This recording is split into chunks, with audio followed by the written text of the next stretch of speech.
This DVD, we're going to talk about some guitar refinishing, cover some of the basics of working with a stock finish as well as working from bare wood.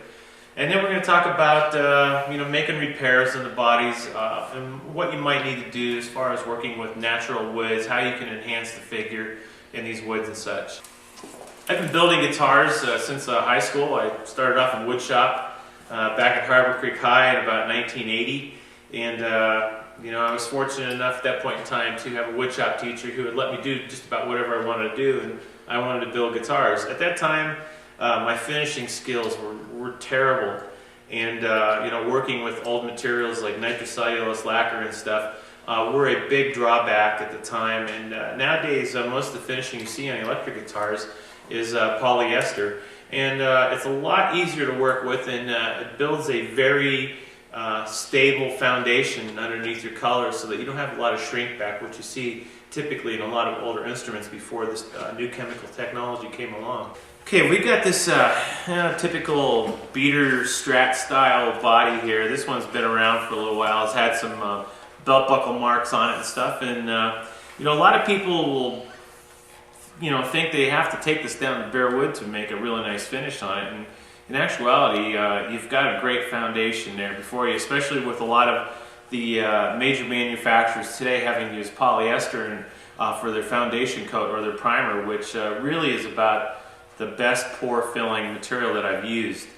So rather than stripping this all back down to wood, what we're going to do here is we're just using the foundation as our primer and base coat, and then we'll just throw a quick little bit of primer over top the areas where we've had to make repairs. And a lot of the repairs, depending on how bad they are, how bad the gouges are and stuff, you can feather them out nicely on the curves and around the edges and stuff like that. But on a flatter surface, if there was a gouge into the top or into the back, you're going to want to build that up with like a polyester resin, repair resin. And I pretty much use the Evercoat for stuff like that where I have to.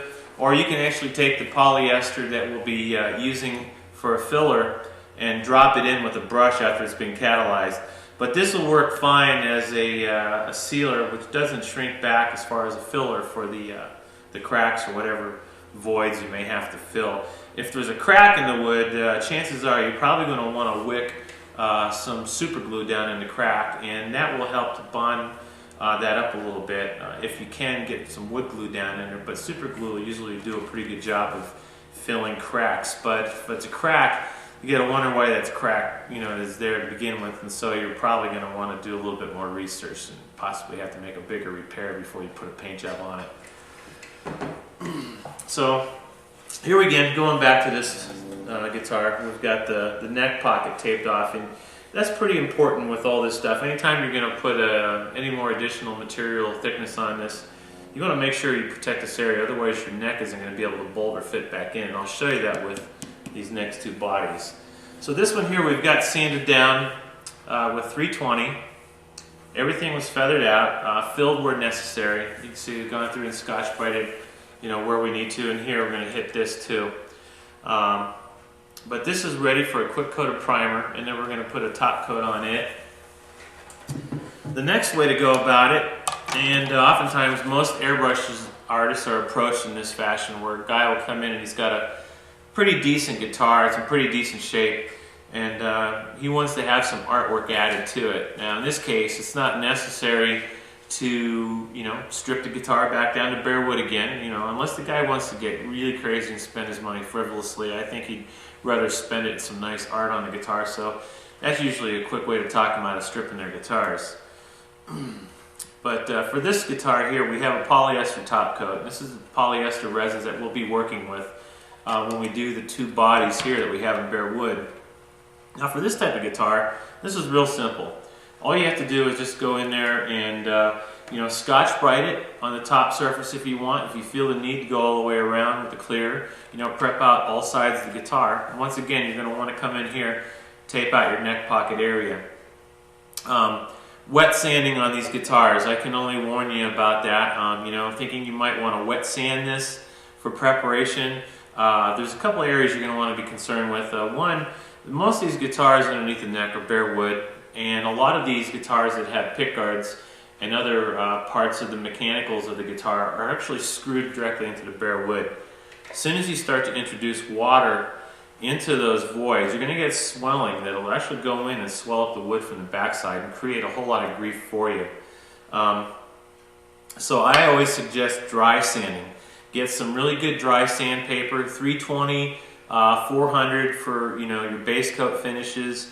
And then anytime you're doing something like this where you're going to be putting a clear coat over top of a really good foundation, I suggest 600, 800 dry finish, or you can even, if the surface is rather level, which case they are, you can get away with Scotch-Briting with gray, doing your artwork on top of that, and then clearing. You could probably do like a blend clear along the edge and then buff out that edge later on. So that covers a little bit of prep work. Working with these materials and stuff, you'll want to check with whatever type of base coat you're working with, how well it adheres to the polyester. The polyester is a really strong base and clear. This stuff here, it actually is quite hard. It's probably the hardest material I've ever sprayed. And as far as, when it's hard, it's very difficult to dent or scratch. But it does chip rather easy because it is so dense. So, if you have to make any repairs on this before you do graphics, you can take some super glue and fill in some of the voids and stuff. Get the thicker stuff, and then sometimes they get that little activator. That'll help too. You can fill some of the voids before you go ahead and clear the whole thing. But as I ramble on, I'm going to get back to the point that we talked about, just doing some airbrush work or any sort of graphics on this. So we're going to basically just prep out this whole guitar with Scotch-Brite and have it ready to spray. No need to clear it or strip it down just to do what you want to do here. The third level, and the most involved level, is working from bare wood. I've been fortunate enough to have Denny from Mojo Bodies send me over 2 of these killer San Dimas style Stratocasters modeled after the 80s model Charvels that were put out. He does a really nice job on these bodies, and it's nice of him to participate as a sponsor for this DVD and send us these 2 beauties. Alright, now, before you start to prep and do any spraying on your guitar body, you want to take a couple things into consideration. You're going to want to consider, one, am I putting a color over this that's going to cover the wood grain, or am I going to be using the wood grain as part of the design, such as this guitar or this one right here. What we're going to focus on first is talking about putting a solid color over the piece of wood and getting it all sealed up properly. In a lot of different woods, you're going to have different grain textures, different coarseness of the grain that are going to require a little bit more filling. One thing that I found that working with the Simtech is even on the most radical woods as far as the grain is concerned, the Simtech covered and filled really well with 0 shrink back in the long run. When you're working with guitars like made of basswood or alder, they fill really nice. Same as mahogany too. You might have a little bit more to work with on the end grain of mahogany. End grain is going to be on this edge of the guitar, the long end of the grain right through here. So different woods are going to give you or require you to do different amounts of preparation on the wood. A lot of times when you're doing trans finishes like this or like this guitar here, you're going to want to seal the wood first. Alright, well, getting back to the guitar and a solid finish, what we're going to do is make sure that we've got everything pretty well sanded out on this guitar. And I'm going to start with 150 on some of the heavier areas. And I'm just going to use a sticky back paper and use a block where necessary if you're doing a flat surface. These irregularities in the surface will show up just like when you're doing a motorcycle. So you want to make sure that you keep your surface nice and flat. I went in with the DA and did my top surface already, so now what I've got is just to go around some of these edges here. Okay, now a lot of the machining here, when you get these things straight from the factory or whoever's manufacturing, will need a little bit of work. Just going around the edges. You see a lot of burrs left from the machining and stuff. The routers going around will chip up the wood if they're not real sharp, or if they go around a little too fast. And you can get away with a little bit more when you're going to do a solid color over a piece of wood. rather than working with, you know, the wood grain and preserving the beauty of the wood. It's going to be covered. So it's not really important that you get too crazy doing this, but you don't want to have this wood to be sanded through after you get your sealer on. The idea is to get your surface leveled out to the point where you don't have any real high spots, and your sealer will be able to go on, do all the leveling for you. You'll knock that down and go ahead and start your base coat.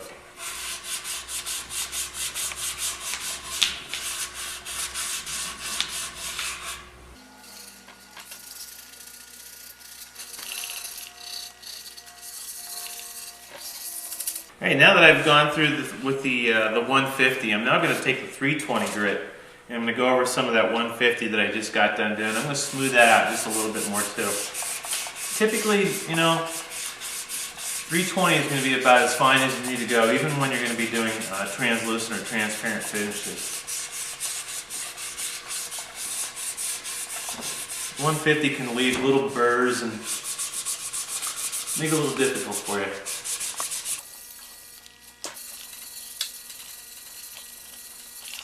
Sometimes I'll use my electrical sanders. I have sanders set up on drums, little drum sanders that you can put in your drill press. It'll help do this stuff too, but I don't go down the 320 grit. They would fill up a little too fast on a high-speed sanding bit or drum. So doing it by hand is kind of nice, and it helps you kind of just catch everything.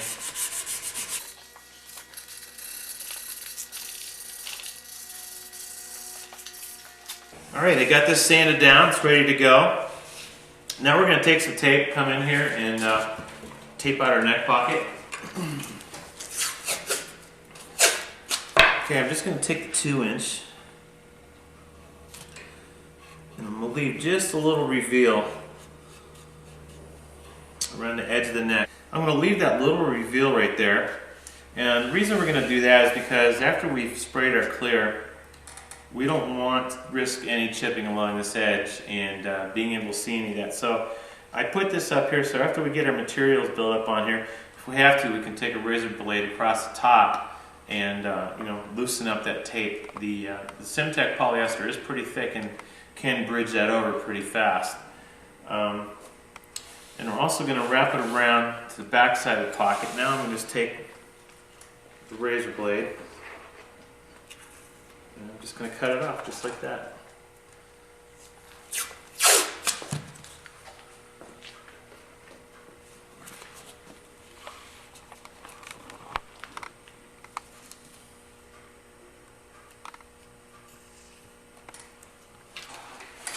Okay, like that. Same thing coming across the back of the neck here. Now I'm going to cut it just inside the edge.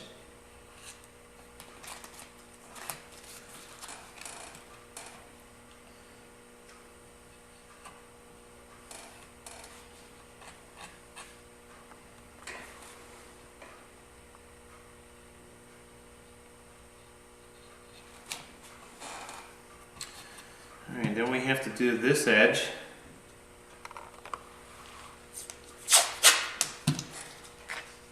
I strongly suggest that if you're putting a body and a neck together, or if you know you've got a customer who says, "Hey, I just bought this great guitar body and I have this really cool neck, you know, and I want you to paint the body up for me," but they really haven't done anything as far as fitment.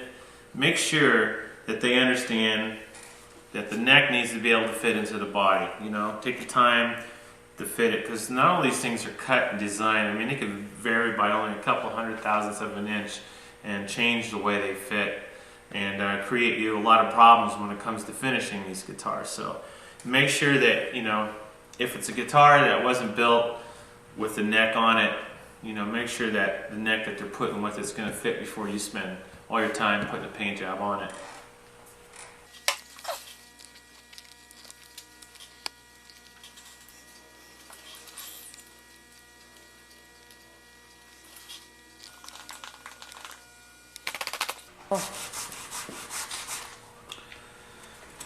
Okay, I'm going to talk about some of the fitment with some control panels, some of the things you want to deal with as far as gaps and distances, the thickness of how much paint's going in.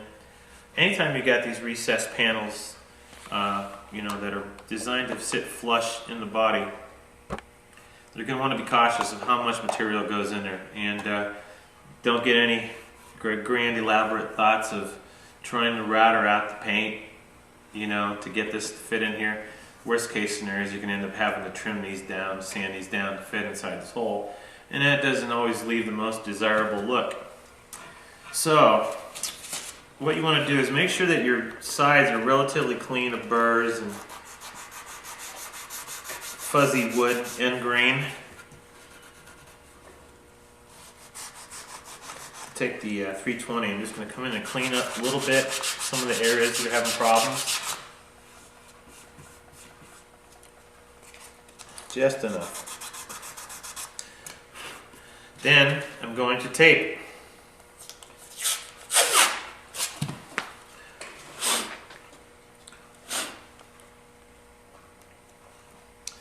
And how I'm going to do it is so that it kind of folds up the inside of that. Run your fingernail around the inside of the channel. Helps press the wood, the tape into the corner of the wood. And then you're going to take your razor blade, without gouging into the surface of your wood, simply coming across, cleanly hitting it. Getting rid of your excess tape. Okay. Do the same thing the other side. Just go right around.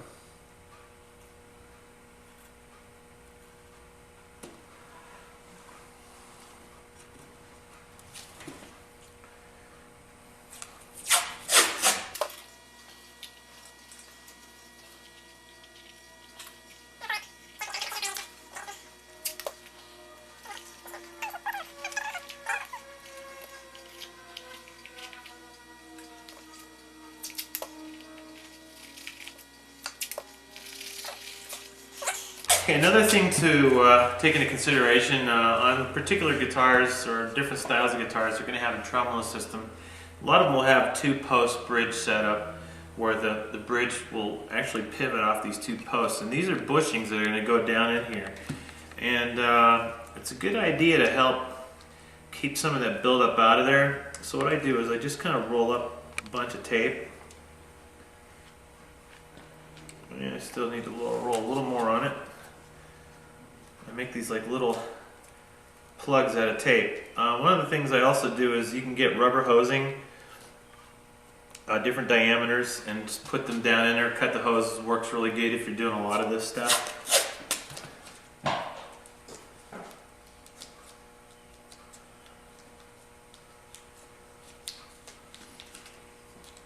just going to roll this up. Roll a little bit more.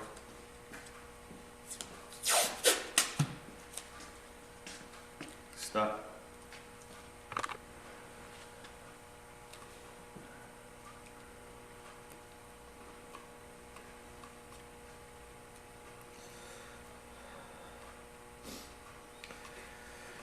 Alright. Okay, we have this one ready for clear coat. Almost. We're going to put a neck brace on it. I'll show you how we do that when I go about doing it this way. So here we've got this eBay special neck that I refretted and basically gave the treatment to the fingerboard. I got rid of all the old finish off that, and doing that I also cleared up a very little bit of space on the side of the neck for fitment on here. So you want to make sure that your body and the neck fit together perfectly. You don't want any gaps. Danny did a good job of getting this neck pocket right on for this Charvel style neck. And again, I'm going to emphasize this because I hate to see anybody out there put a really killer paint job on a body that they're doing for a customer who just thinks they're going to grab a neck and to grab a body and build themselves a killer guitar. They got to make sure that these two components fit. Obviously, if it's a guitar that's got a neck through or a glued-in neck, set neck like a Gibson style, then you're not going to have to worry about that. But a good portion of the market out there are bolt-on guitars, and you'll find that you'll have to deal with this issue if you're not careful. It's kind of nice to have this sanding table to do this stuff. You know, when you're working in a shop and your environment really controls the quality of your finishes, it's nice to have little things like this around just to keep the dust level down. I'm just going to go in here, I'm just going to sand it down by one peck to get rid of most of these edges.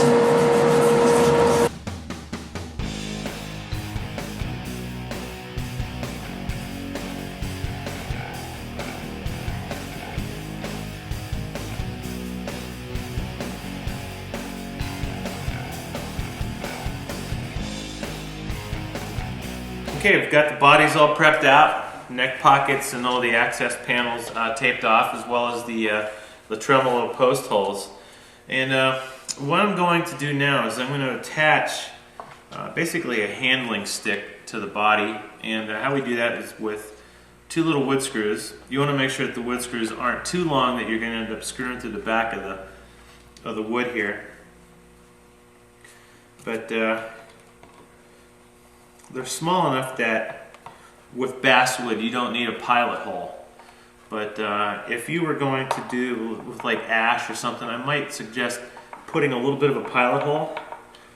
Or you can make them actually line up with the holes that are going to attach the neck to the body and use the screws that way. I like to do it this way. It's hidden, you don't see anything, and it doesn't affect how the paint goes on the back side of the body. Plus I have a lot of these sticks. Okay, just like that. Now we can grab this and handle the guitar like this without touching it. We can lift it, do it to the side, however you got to do it, hanging in the booth. A lot of guys will make jigs out of round conduit. What they'll do is they'll take like 1-inch round electrical conduit and they'll flatten the last 3 or 4 inches of it and drill a couple holes in and do the same thing. But what that gives them is a round end on it, and they attach that to like a stand-up device that they can sit and spin the guitar around like this while they're painting. I've seen that done at Fender like that, and it looks pretty good, and I might have to do that myself one day. Okay, dealing with a lot of guitars these days, they'll have a natural finish, and you want to be able to enhance the figure of the wood as much as possible. This guitar here was done by spraying a clear sealer using the Simtech polyester sealer over top of this, sanding that down with 320, then going in with a mixture of candy gold, candy yellow, inside of an intercoat clear. I was using SEM on this particular project. I sprayed a quick layer over top of that, then I went in and put a top coat of urethane on top of it for its final clear top coat. But in some cases you're going to want to do some of your coloring on the bare wood to help that figure pop just a little bit more. And again, this guitar here was sealed first. Anytime that you're going to be trying to get a nice even coat over the wood, I suggest putting a clear sealer down first and spraying your overall transparent tone on top of that. And you'll see why as we start to do some of this work here in the next few minutes.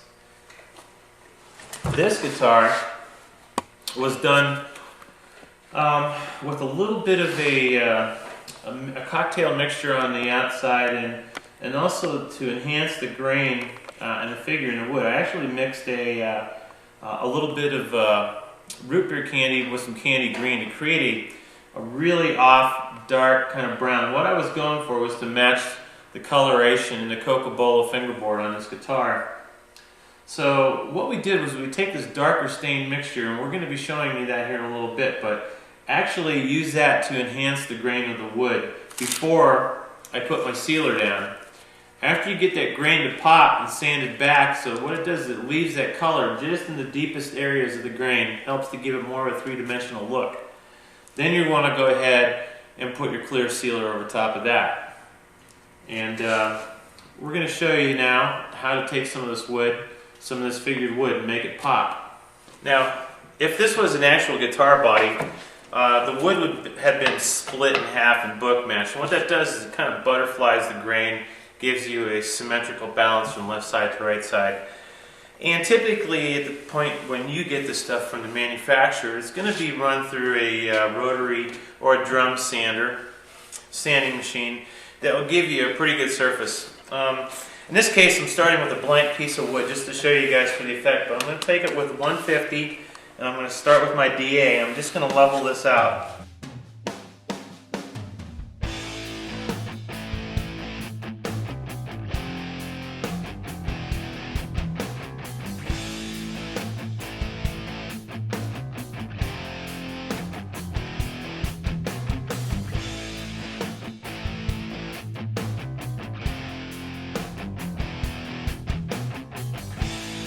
Okay, I'm going to take some lacquer-based sanding sealer. I'm using some of the Deft, that's D-E-F-T sanding sealer. It's lacquer. And I'm going to add some of the candy concentrate to that. I'm going to hit it a little bit more than the recommended mixture when you're spraying the stuff, because we're going to be using it as a stain. And then I'll thin it out just a little bit with lacquer reducer. Give it a good shake. Okay, this is a pretty messy job, and you're probably going to want to wear some gloves. I don't recommend doing it with paper towels, as they have a tendency to kind of break down pretty fast, and you don't want to be jamming paper fibers down into your wood. So I use a little bit of cheesecloth. A t-shirt will work great. Spill some in there, and what you're going to want to do is just rub it into the grain.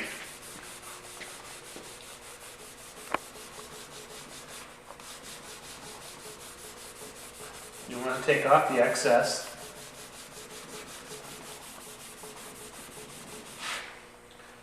And we'll hit it again.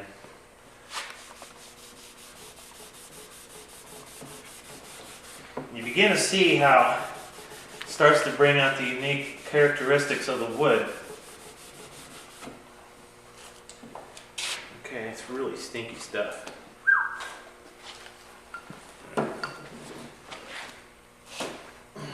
Okay, I'm going to let this dry for about 5-10 minutes. It won't take that long, just enough that it kind of gets out all the lacquer thinner, and it doesn't clog up your sandpaper that much when you're going back over top of it. So we're just going to give this a little bit of time to dry. You can kind of see the grain, see how it shifts and starts to carry a little bit of a three-dimensional characteristic to it.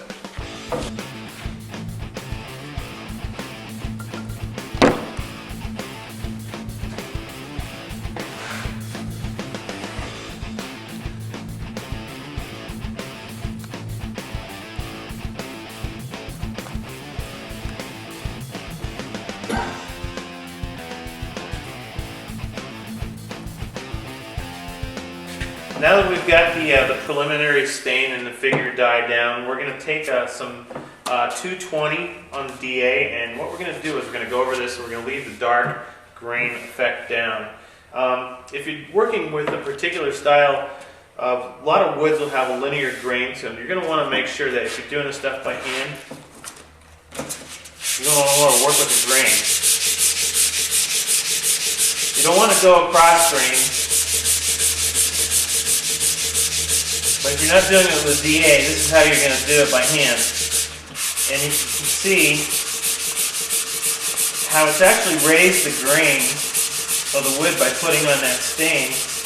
Keep sanding with the grain. If you don't have a DA, you're going to want to do it this way. It helps to keep the darker dye in the grain by only going in one direction. Okay, now I'll do the other half with the DA.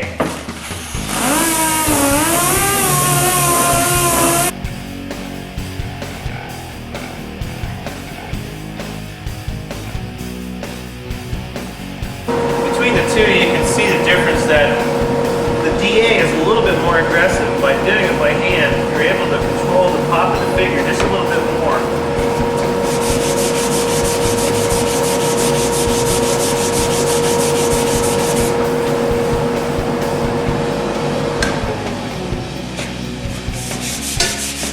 Remember, just direction. Okay, now that's just about ready for our top coat. We'll throw it out in the booth later and put a coat of the Sim California Gold over top of that, and we'll make a really nice creamy texture. Let's see a little bit back.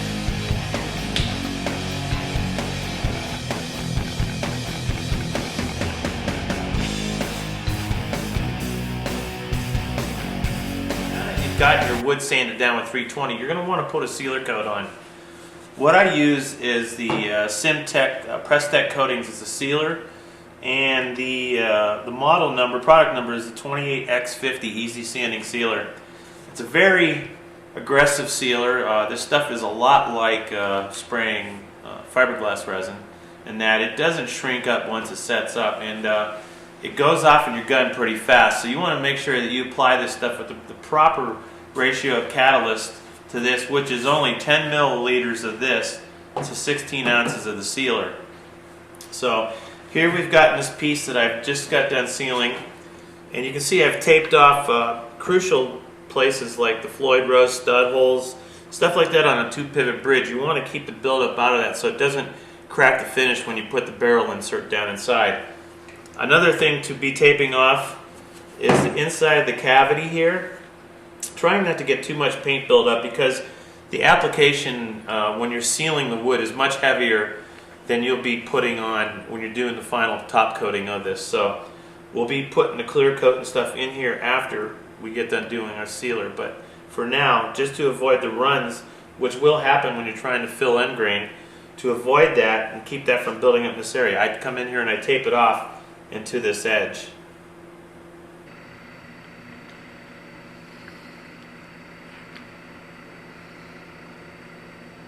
Something that you'll notice with the application here is that there's some runs and some sags on the back. It's not really that big of a deal because we're going to be block sanding to get them all flat. The important thing is that the end grain on the wood, which is the grain that runs at the end of the board, this absorbs quite a bit of material, and you're going to want to make sure that you get this stuff, filled up. One of your other options is to not go so heavy on the first application, knock it down with 150, then go back in and reseal it again. Which it's not necessary, but until you're comfortable with the material, it might be your best option. You can see how the end grain absorbs much more material.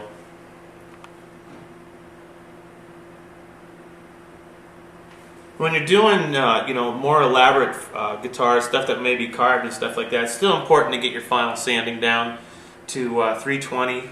That way you've got a nice even coat and application. It seems to receive the polyester much better. But as you can see on this one, I've got quite a bit of sanding to do.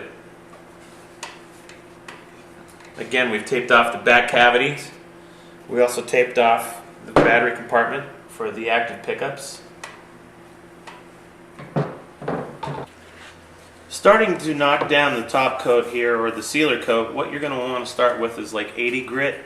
I use a sticky back on side of a long block, and depending on the shape of the guitar will depend on what type of blocking surface you're using. Another one I use is the 3M soft pad that works really good on Les Paul style carved tops, and also stuff that may have beveling. This stuff works great. So take your 80 grit, you can apply it to the bottom side of your long block, and what I like to do is to shoot a coat of guide coat over top of this whole thing.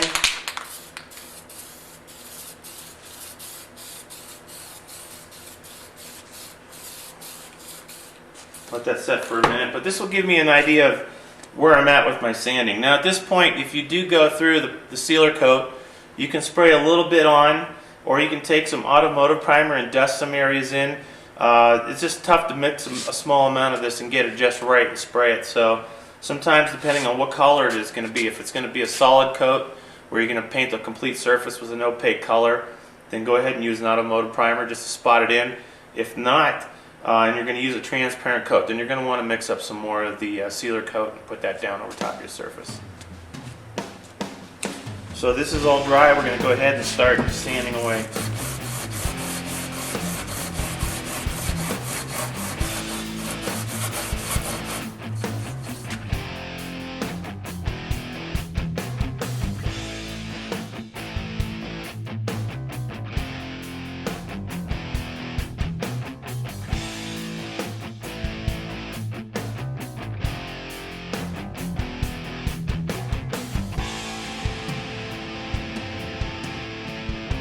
Okay, I can see now with the use of the guide coat where I've gotten out my runs, and most of the stuff that was major in the application of the sealer are now handled. So now I have a relatively flat surface. I can now move to 150 grit.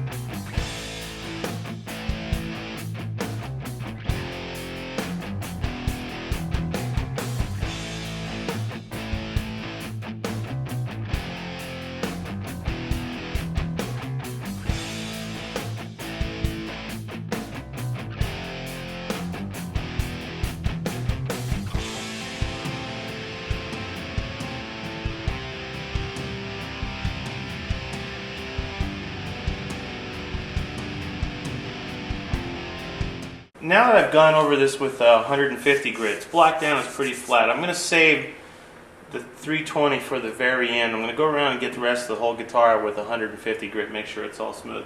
If you run across imperfections in the wood while you're sanding and the little voids, just take some super glue and drop them down on there and let that dry. Then re-sand it in the final sand. Okay, once you get it pretty flat, you know, with the 150 and it's all blocked out, now there's not going to be a whole lot of this material left behind. So you've got a couple different options. You can continue sanding with a block by hand with 320 on the same block I've been using, or you can use a DA with like 400 grit on there. Now you got to be careful with the DA. Even with a firm back pad, it will still want to cut into the edges and stuff like that, and that just makes it a little bit more preparation prior to paint. So use this cautiously if you decide to use it, but if not, stay going with hand.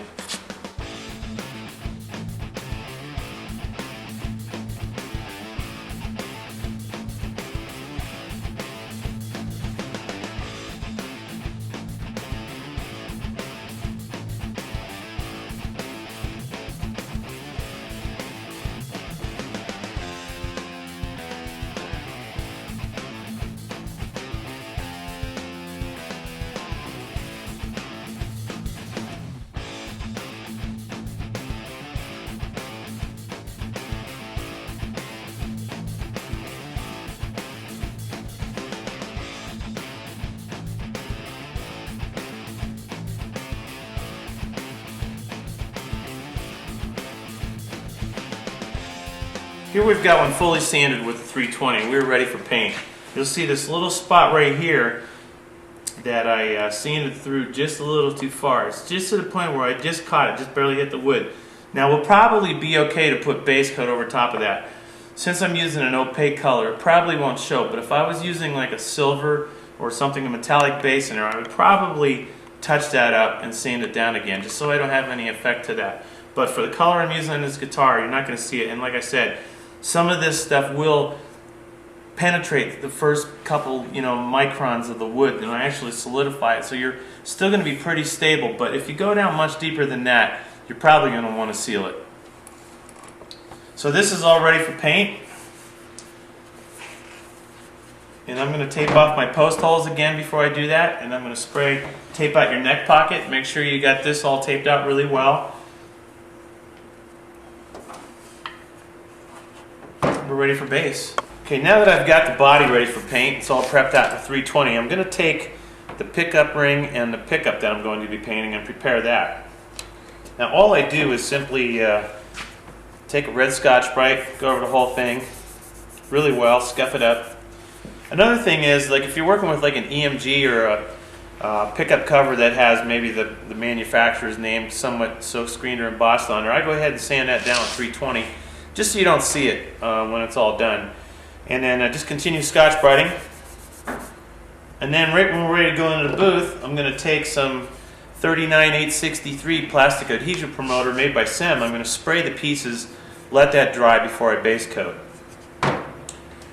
Be sure to degrease really well because this stuff is plastic and was in a mold and probably has a pretty good amount of mold release on the plastic, so you want to make sure you get all that off.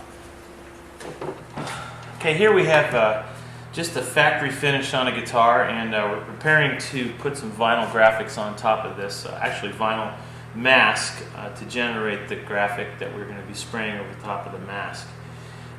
Typically when the body doesn't require a whole lot of work, all you really need to do is wet sand down the surface where you're going to be painting with 400 grit. And then on the back side, if there's no graphics and you're just reclearing, I would typically go with 800 grit on that so I don't have any scratches coming up through the top coat. A couple things are to make notice of with a lot of the guitars.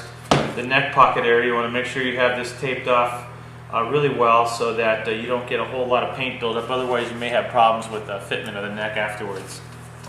Another thing I like to do prior to spraying color through the tops of these things, depending on the bridge configuration of the guitar, if it has a traditional style tremolo with claw springs on the back, I like to tape that off completely before I mask out the back side. This keeps any metallics or any contaminants from the paints that you're putting on the front side from coming through and leaching onto the back side, especially on the darker colors like black and stuff that becomes more problematic. So after you get it all sanded down, you just want to make sure you degrease the whole thing really well. Another thing to note is in here, I'm probably going to tape this off before I put my clear coat on, but this is actually a non-conductive electrical paint that will shield the pickups from some hum, and oftentimes with the wiring and stuff you'll find that there's some wires that will be grounded to that. And that's all part of electronic shielding in the guitar wiring. So it's very important to keep material, top coat out of that area. Or if you do at the very least, just tape off a piece here in the center so that the person who's going to be redoing the wiring can have access to the grounded areas in the particular cavity. Same thing goes to the tremolo. I usually try to tape off the areas where the bridge post might be for like Floyd Rose or another two-post type of tremolo system. Other than that, we're ready to start spraying on this.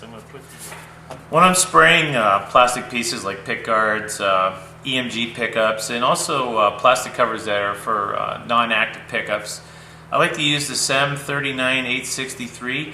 It is their plastic adhesion promoter, and this is simply just done by spraying it on just like you would with any other spray can. Let it dry for a few minutes before you base coat on, but the stuff has worked out really good. Working over top of red Scotch Brite on the plastic, and if you have deeper scratches, go ahead and use like a 600 grit, but generally you won't find any sort of reaction with this stuff. It doesn't tear up the plastic, although I suggest that if it's an odd pick guard that you're trying to paint, to put graphics on, I would, especially if you're going to be masking or cutting on it, I would do a test out first on the back side of the plastic just to make sure that you're going to have enough adhesion to do any sort of taping and cutting on. But generally for any type of airbrushing on your plastic pieces where you don't require any cutting or masking, this is going to work out great for you.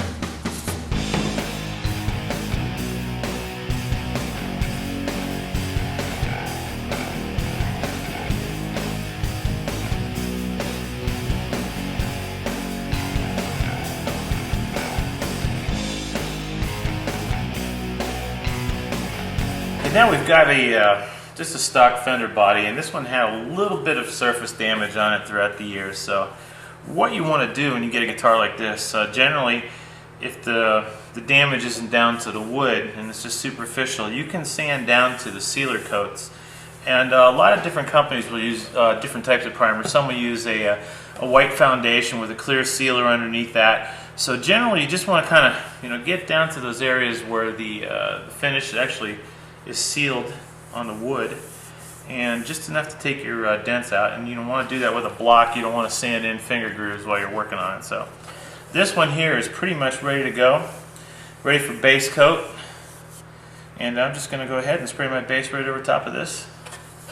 Keep the a minimum build-up of paint on it. And if it does go down to wood, generally you find yourself having to put like a polyester putty in it, or sometimes a wood putty, depending on what type of it is. Another way to do it is to use wood dust and super glue if you have access to wood dust prior to putting your sealer on it. When I'm working with my guitars, I use a Simtech Polyester Top Coat, which also acts as a sealer. I have a couple different products. One is a clear sealer. They have another one that's tinted like this one here, where you can see the white. Or you can get the clear also, which is what I use for a lot of their top coating. It's just a lot more durable than the urethane factory finishes. So we're going to go ahead and get this one based out along with our pick guard that we prepped out earlier.